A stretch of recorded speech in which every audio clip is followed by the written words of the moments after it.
साफरि फरायसालिमा बर' फरायसा थुनलाइयारि आफादनि आफादगिरि जानानै गासैनिसिमाव खावलायबाय।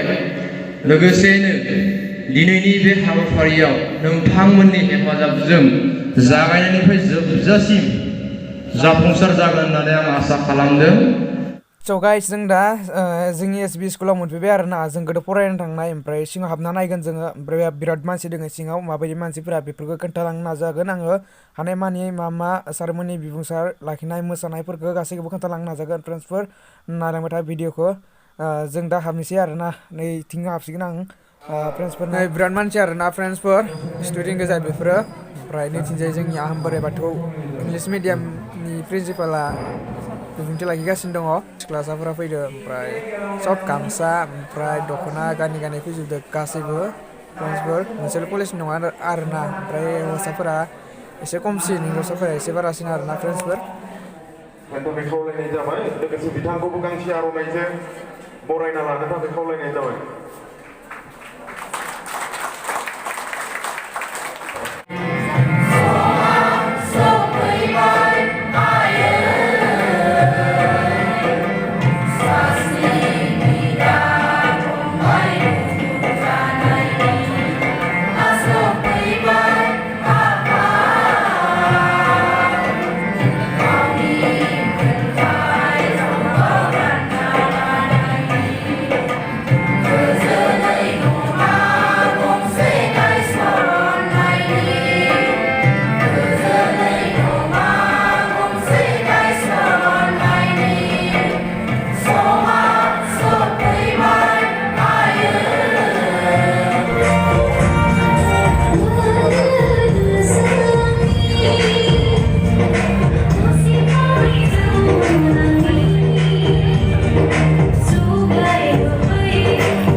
गाइस जोङो रुमनिफ्राय ओंखारबोबाय आरोना फ्रेशमेन जि जायगायाव जादों एसि रुम सिंनिफ्राय ओंखारबोबाय ओमफ्राय दा थांगासिनो दोङो बिराद बरिया फाटिदो ओमफ्राय दा दिनै भिडिअ' दिखनालुसमान ट्रान्सफर भिडिअखौ नायना मोजां मोनदोंबा लाइक शेयार कमेन्ट साबस्क्राइब खालामनो हागोन